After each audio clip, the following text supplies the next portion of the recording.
I am extremely glad to be here in the official capacity as the Vice Chairman of the National Commission for Minorities, Government of India.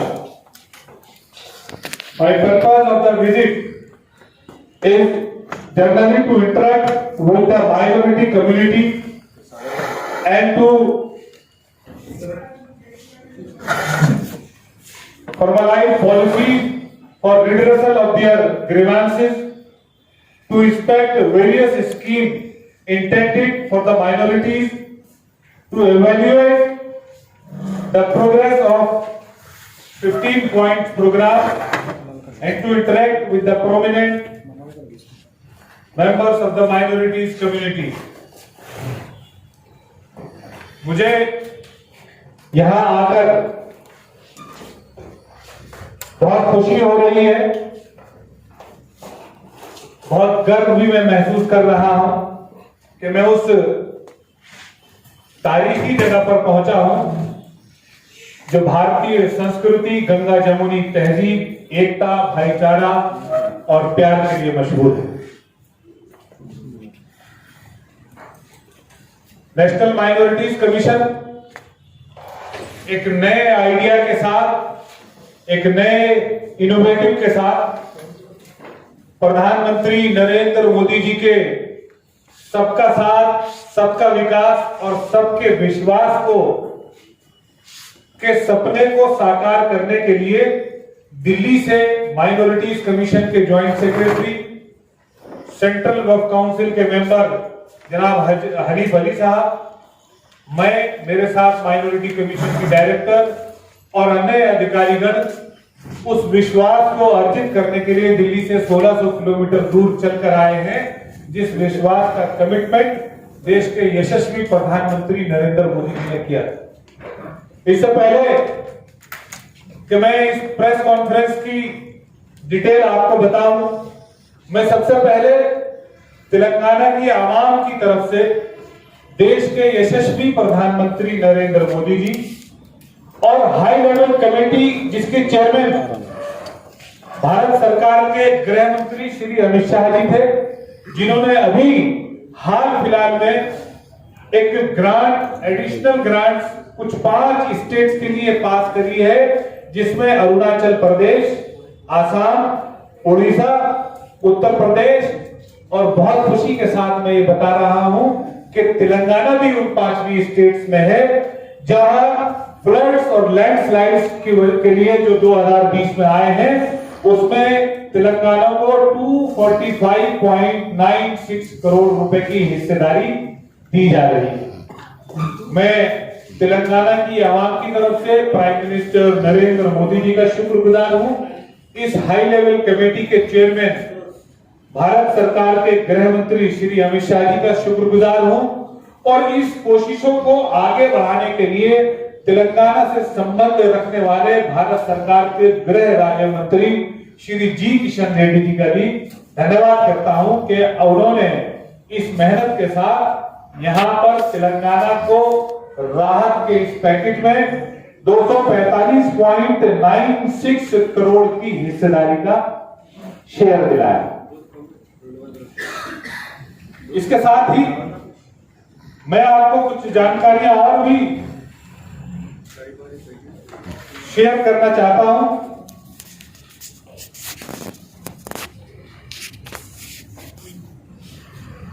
जो कि मैं लेकर आया हूं अल्पसंख्यक मंत्रालय की।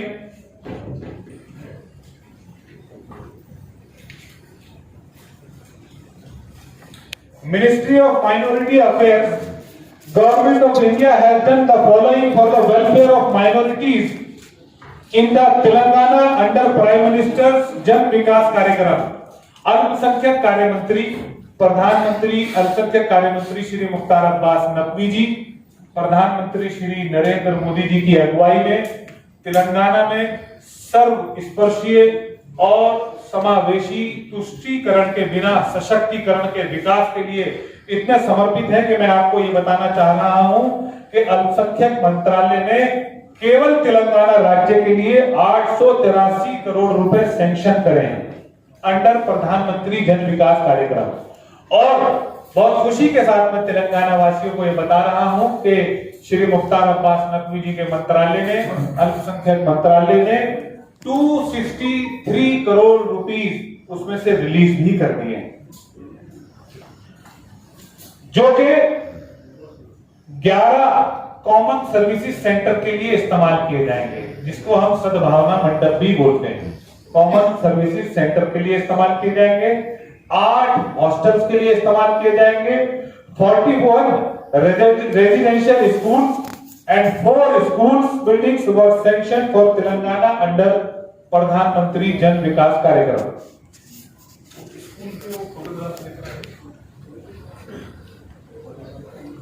मैं बहुत खुशी के साथ ये बता रहा हूं कि जब हमने यहां की समीक्षा करी तो उसमें 15 सूत्री प्रधानमंत्री कार्यक्रम की समीक्षा करने के बाद हमने ये जाना कि तेलंगाना राज्य जो ये रेजिडेंशियल स्कूल चला रहा है, ये एक काबिले तारीफ काम है। और मैं बहुत खुशी के साथ तेलंगाना के लोगों को ये बताना चाह रहा हूं कि ये रेजिडेंशियल स्कूल्स की जो अपनी बिल्डिंगें बन रही हैं, उन बिल्डिंगों में 41 स्कूलों के लिए प्रधानमंत्री जन विकास कार्यक्रम के तहत 60% आर्थिक सहयोग रेजिडेंशियल स्कूल की अपनी बिल्डिंग बनने के लिए केंद्रीय अल्पसंख्यक मंत्री श्री मुख्तार अब्बास नकवी जी के द्वारा दिया जा रहा है।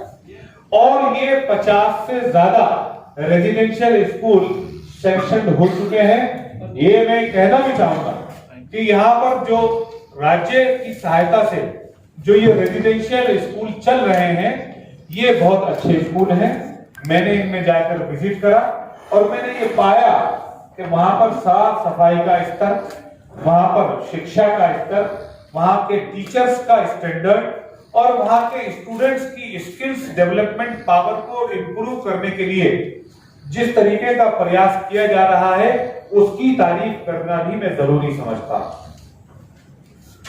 साथ ही साथ मैं ये भी बताना चाह रहा हूं कि ₹60.28 crore was release under the pre matric scholarship. Bharat सरकार द्वारा अल्पसंख्यक मंत्रालय द्वारा 60.28 crore rupees pre matric scholarship के लिए तेलंगाना के लिए रिलीज किए जा चुके हैं। ₹14 crore release under post matric scholarship, ₹9 crore release under merit cum means scholarship for Telangana by ministry of minority affairs under Nai Manzil scheme. In Telangana, 5918 beneficiaries were enrolled under Begum Hazrat Mahal National Scholarship for meritorious girls belonging to minorities. 9048 beneficiaries were helped by releasing 5.23 crores. Under free coaching, ₹11.90 crore fund was released by the Ministry of Minority Affairs for Telangana. In addition to the above, I request the state government to appoint members। जो मैंने यहां पर समीक्षा बैठक करी, school है जो कि तैयार हो चुका है। ये भारत सरकार के अल्पसंख्यक मंत्रालय द्वारा प्रधानमंत्री जन विकास कार्यक्रम के तहत 60% इसमें आर्थिक सहयोग केंद्रीय मंत्री श्री मुख्तार अब्बास नकवी के अल्पसंख्यक मंत्रालय द्वारा किया गया है। मैं दूसरा एक आपको और दिखाना चाहूंगा, एक डोरमेट्री MRSC एट अरसापल्ली इन निजामाबाद। ये भारत सरकार के अल्पसंख्यक मंत्रालय के प्रधानमंत्री जन विकास कार्यक्रम के तहत तेलंगाना की आवाम को ये तोहफा दिया जा चुका है। एक स्कूल बिल्डिंग MRSC एट कोगम टांडोर फेज 1 स्कूल बिल्डिंग, ये भारत सरकार द्वारा तेलंगाना की आवाम को प्रधानमंत्री जन विकास कार्यक्रम के तहत ये दिया जा चुका है। प्रधानमंत्री जन विकास कार्यक्रम के तहत जो शिक्षा के क्षेत्र में ये क्रांतिकारी काम तेलंगाना में हुआ है, ये भी तेलंगाना का काम पूरे देश के लिए एक रोल मॉडल हो सकता है कि अल्पसंख्यक मंत्रालय किस प्रकार बच्चियों, बच्चों और अल्पसंख्यकों की शिक्षा के लिए चिंतित है। मैं बहुत खुशी के साथ ये बता रहा हूं कि भारत सरकार का अल्पसंख्यक मंत्रालय अपना 40% फंड शिक्षा के क्षेत्र में लगा रहा है। ये ऐसे अनेकों स्कूल हैं जिनकी फाइल मैं फोटो आपको दिखा सकता हूं। ये खूबसूरत बिल्डिंगें इस बात को दर्शा रही हैं कि प्रधानमंत्री नरेंद्र मोदी जी, केंद्रीय अल्पसंख्यक मंत्री श्री मुख्तार अब्बास नकवी जी तेलंगाना में समावेशी, सर्वस्पर्शीय, सबका साथ, सबका विकास और सबके विश्वास को अर्जित करने के लिए कितनी चिंतित सरकार है। मैं कुछ बात और बताना चाहता हूं आपको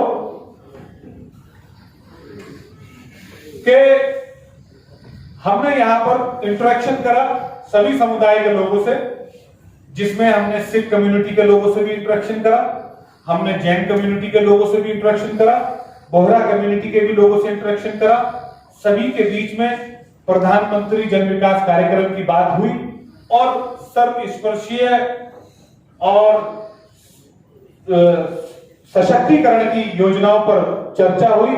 मैं आशा करता हूं कि आने वाले दिनों में राज्य सरकार और प्रस्ताव भी अगर हमें भेजेगी तो केंद्र सरकार कतार में खड़े अंतिम व्यक्ति के उदय के लक्ष्य को प्राप्ति के लिए हर व्यक्ति का विकास करे।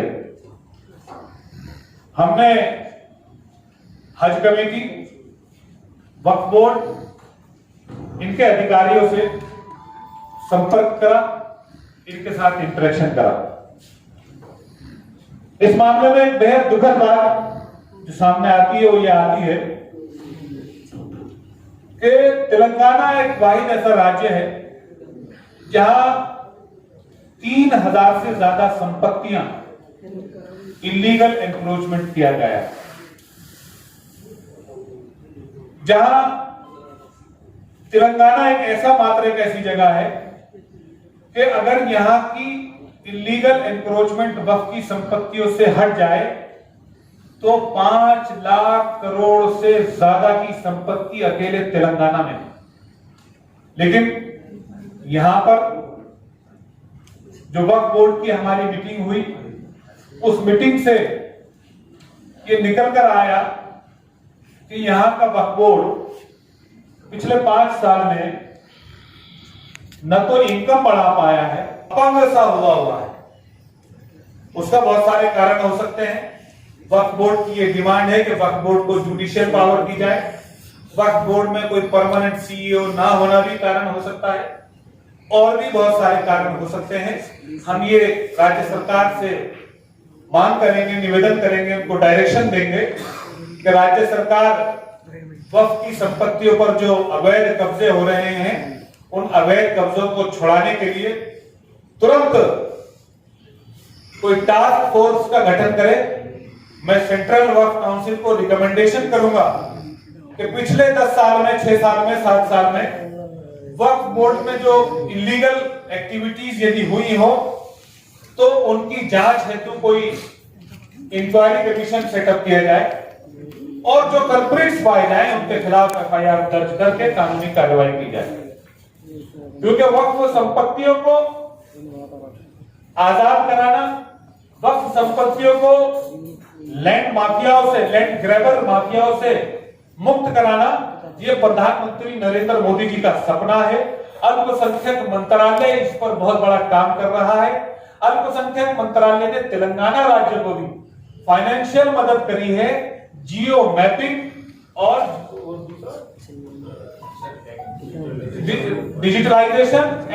Digitalisation of Waqf property and geo tagging. इसके लिए 100% फाइनेंस भारत सरकार का अल्पसंख्यक मंत्रालय कर रहा है और हम आशा करते हैं कि तेलंगाना सरकार इसमें हमारी मदद करेगी और ये बहुत जल्द ये जो वक्फ के जो माफिया हैं, ये किसी भी पार्टी से संबंधित रख सकते हैं। तेलंगाना सरकार से भी आग्रह करूंगा कि किसी भी राजनीतिक दबाव में ना आकर वक्फ की संपत्तियों को बिना खटक आजाद कराएं और जो लोग वक्फ की संपत्तियों पर नाजायज कब्जे कर रहे हैं उनके खिलाफ तुरंत एफआईआर दर्ज कर मुकदमा शुरू करना चाहिए क्रिमिनल मुकदमा। एक और डायरेक्शन हम यहां देना चाहेंगे कि प्रधानमंत्री 15 सूत्रीय कार्यक्रम, इसकी डिस्ट्रिक्ट लेवल की कमेटी बनती है, जिसका काम यह होता है कि वो नीचे तक अल्पसंख्यक समुदाय की विकास की केंद्र सरकार और राज्य सरकार की योजनाओं को नीचे तक ले जाने का काम करते हैं। अनफॉर्चुनेटली तेलंगाना के डिस्ट्रिक्ट्स में इन कमेटियों का गठन नहीं हुआ है। हम राज्य सरकार को यह भी रिकमेंड करते हैं कि राज्य सरकार तुरंत इन डिस्ट्रिक्ट लेवल रिव्यू मीटिंग्स की कमेटियों का गठन करे, आम प्रतिनिधियों का उसमें इन्वॉल्वमेंट हो, हर 3 महीने में उसकी मीटिंग हो, केंद्र सरकार और राज्य सरकार की योजनाएं ताकि नीचे तक जा सके, उनका लाभ मिल सके। एक और हमने ये महसूस करा कि जब इतने सारे स्कूलों में जाकर देखा कि प्रधानमंत्री जन विकास कार्यक्रम के तहत ये बिल्डिंगें बन रही हैं, इन पर 60% का जो इन्वेस्टमेंट भारत सरकार कर रही है, तो हम ये भी चाहेंगे कि आम जनमानस के बीच में ये संदेश भी जाना चाहिए कि देश की केंद्र की सरकार भी विकास के कार्य में तेलंगाना के साथ बराबर की साझेदार है। तो ये भी इसका भी प्रचार प्रसार उन प्रधानमंत्री 15 सूत्रीय कार्यक्रम की डिस्ट्रिक्ट लेवल की कमेटी के माध्यम से होना चाहिए। हमने वक्फ बोर्ड की मीटिंग करी और वक्फ बोर्ड को ये डायरेक्शन दी कि नबार्ड को, जो कि अल्पसंख्यक मंत्रालय की एक बिल्डिंग डेवलपमेंट की संस्था है, आप यहां से तेलंगाना से जिस पर इंटरेस्ट फ्री लोन देती है कोई भी बिल्डिंग बनाने के लिए, incidentally secretary NCM is also the CMD of NABARDCO. State work board can identify some work property for development by NABARDCO. The residential school for minorities in Telangana can be considered as for developing on work properties. Ministry of Minority Affairs, Government of India has done following for the welfare of minorities Telangana under Prime Minister जन विकास कार्यक्रम। हम ये भी चाहेंगे कि वक्फ board जो है वो कोई प्रपोजल नबार्ड के लिए अगर दे तेलंगाना राज्य, तो केंद्र सरकार उसमें पूरी मदद करेगा। एक और मामला हमारे सुनने में आया जिसमें हम चाहेंगे कि राज्य सरकार तुरंत संज्ञान ले, वो तेलंगाना उर्दू एकेडमी का मामला है। यहाँ के मैंने समाचार पत्रों के माध्यम से ये पढ़ा कि प्रोफेसर ने गंभीर आरोप डायरेक्टर के खिलाफ लगाए हैं, एक महिला प्रोफेसर ने। मैं तेलंगाना राज्य सरकार को ये डायरेक्शन देता हूं और रिकमेंड करेंगे कि उस महिला के आरोपों की जांच होनी चाहिए और यदि कोई कल्प्रिट पाया जाता है तो उसके खिलाफ एक्शन लिया जाए। दूसरे, उर्दू स्कूलों की थोड़ी हालत पिछले 2-4 सालों में थोड़ी सी खस्ता हुई है। हम ये भी आग्रह करेंगे कि जहां एक तरफ उर्दू पढ़ने वाले वास्तव में खुद कम होते जा रहे हैं, तो स्कूल भी बंद होंगे, लेकिन सरकार को उर्दू मीडियम स्कूल जैसे उर्दू इवनिंग कॉलेज था हिमायत नगर में, ओरिएंटल आर्ट कॉलेज उर्दू हाल हिमायत नगर, जो कि बंद हो गए, सरकार को, तेलंगाना सरकार को इस और ध्यान देने की आवश्यकता है। प्रधानमंत्री नरेंद्र मोदी जी का सबका साथ, सबका विकास और सबका विश्वास का जो सपना है, उस सपने को साकार करने में तेलंगाना राज्य सरकार से भी पूरी मदद की हम उम्मीद करते हैं, अपेक्षा करते हैं। ये जो कॉलेजेस बंद हो गए हैं, सरकार इनके ऊपर पुनः विचार करे। यहाँ के टीचर्स को अलग अलग दूसरे स्कूल्स में ट्रांसफर, कॉलेजेस में ट्रांसफर किया गया। मैं समझता हूं इनको वापस बुलाकर सरकार को कोई स्कीम चलानी चाहिए कि ज्यादा से ज्यादा स्टूडेंट्स यहाँ पढ़ें आकर, और ये उर्दू जो यहाँ की विरासत है, यहाँ की सकाफत है, ये दोबारा जिंदा हो सके। वक्फ बोर्ड के ताल्लुक से जितना मुझे कहना था वो कम है, केवल इतना ही चाहूंगा कि सरकार को तेलंगाना, भारत सरकार तेलंगाना में वक्फ संपत्तियों को बचाने के लिए हर मुमकिन मेहनत कर रही है। जियो टैगिंग, जियो मैपिंग, एक बार वो सब ऑन रिकॉर्ड हो जाए तो उस पर एनक्रोचमेंट होना बंद हो जाएगा। लेकिन राज्य सरकार, लॉ एंड ऑर्डर उसके हाथ में है। राज्य सरकार को चाहिए कि अपने लॉ एंड ऑर्डर का इस्तेमाल करते हुए बिना किसी पॉलिटिकल दबाव के कोई भी व्यक्ति यदि इसमें इन्वॉल्व पाया जाए तो उसके खिलाफ इंक्वायरी करी जाए। यदि सेंट्रल वक्फ काउंसिल को उचित समझेंगे हम तो सीबीआई इंक्वायरी के लिए भी रिकमेंड कर सकते हैं, क्योंकि यहाँ पर हमने प्रोमिनेंट माइनॉरिटी कम्युनिटी के मेंबर्स से जो बातचीत करी, उन्होंने हमसे वक्फ में फैले हुए पर्याप्त भ्रष्टाचार के खिलाफ सीबीआई इंक्वायरी की मांग करी। बहुत बहुत शुक्रिया। दौरा करा और मुझे यहाँ प्रेजेंटेशन मिला है। मैं वक्फ सेंट्रल वक्फ काउंसिल को डायरेक्शन जरूर दूंगा कि यहाँ पर यदि भ्रष्टाचार के कोई सबूत मिलते हैं पहले अपने लेवल पर इंक्वायरी करी जाए, और यदि ऐसा लगता है कि वास्तव में इनमें दम है तो इसमें सीबीआई इंक्वायरी जरूर सेटल होगी। सर जो है, सर आतिफ साहब, मैं जब आप यहाँ हैदराबाद तशरीफ लाए, इससे पहले मैं अखबार में आपके बारे में, मेरे ब्रदर अली साहब के बारे में, अली साहब के बारे में पढ़ा तो काफ़ी खुशी हुई कि एक युवा हिंदुस्तान के लिए जनाब आतिफ रशीद साहब के जैसा शख्स यहाँ आ रहा है। तो मुझे महसूस हुआ कि ये हिंदुस्तान वाकई बदल रहा है। हमने जो भी जर्नलिज्म में सीखा है, वैसे तो मैं बहुत ही छोटा तालिब इल्म हूँ, काफ़ी बड़े एक्सपीरियंस लोग मौजूद है। तो मैं सबसे पहले आपसे इजाज़त ये लूँगा कि दो सेकेंड आपके बारे में बोलूँ, आप इजाज़त दीजिए, क्योंकि जब आपके बारे में मैंने जो भी स्टडी की 3-4 दिन से आप तशरीफ लाए हैदराबाद। एक सेकंड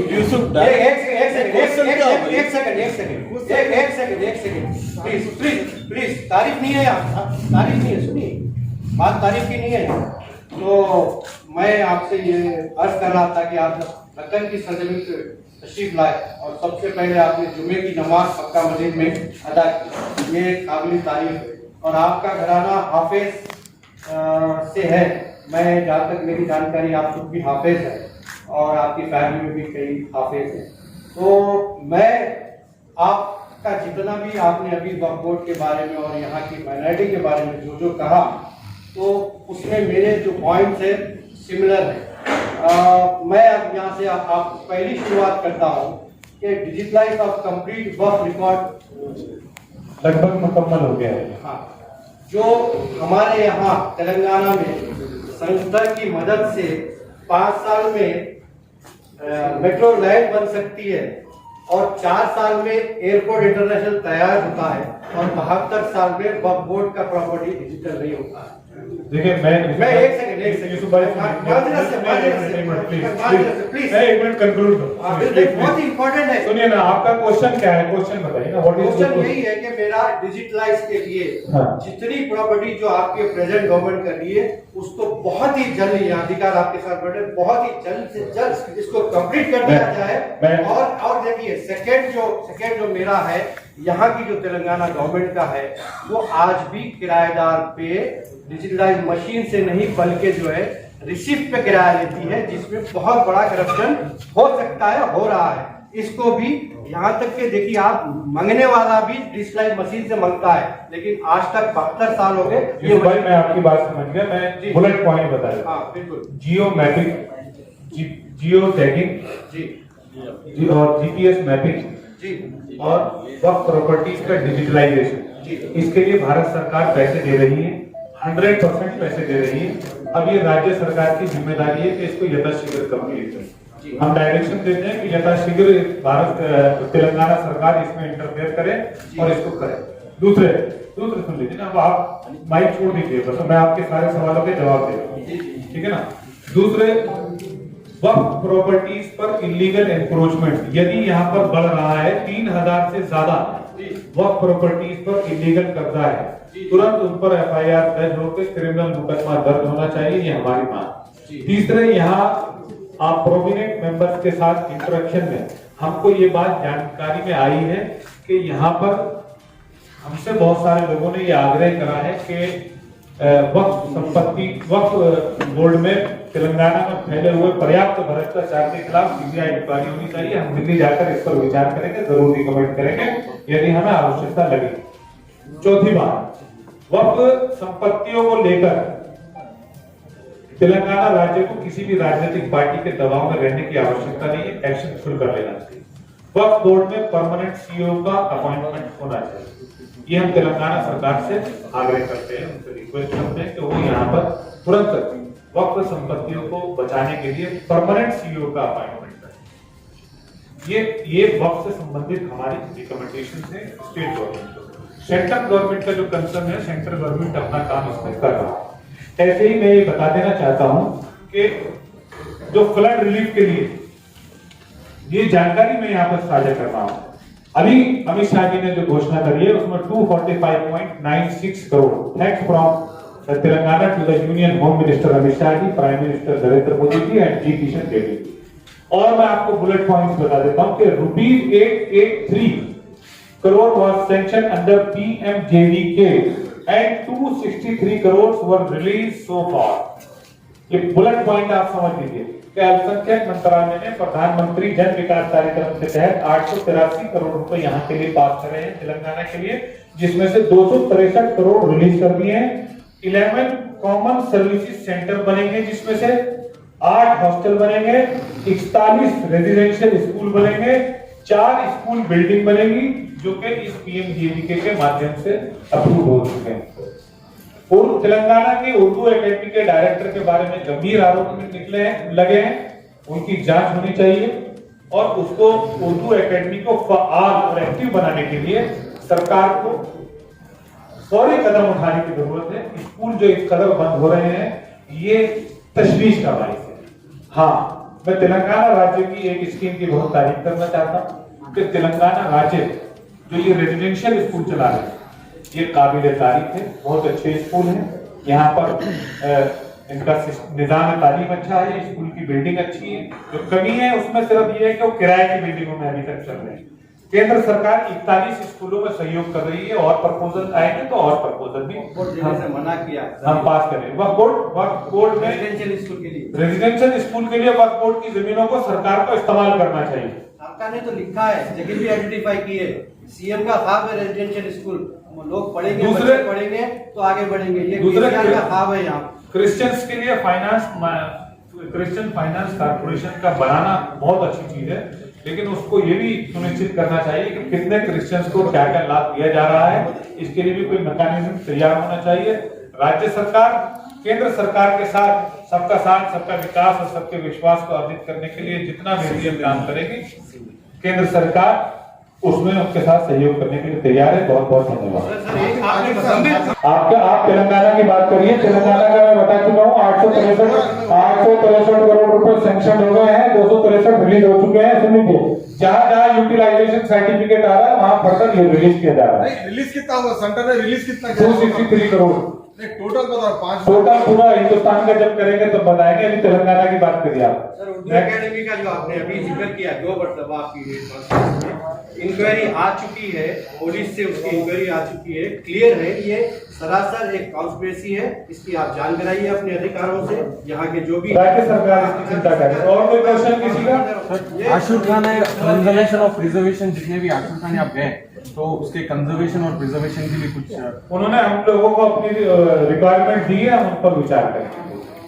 हेरिटेज प्रॉपर्टीज पर अच्छा आतिफ साहब है हो गया। आपके बहुत सारे क्वेश्चन होंगे जी।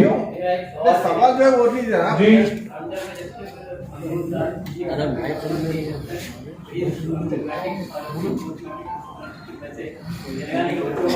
हाँ,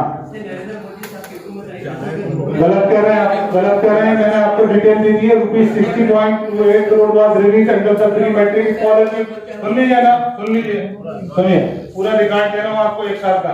₹60.28 crore was release under the pre matric scholarship, ₹14 crore release under post matric scholarship, ₹9 crore release under matric cum means scholarship for Telangana by ministry of minority affairs under Nai Manzil scheme in Telangana.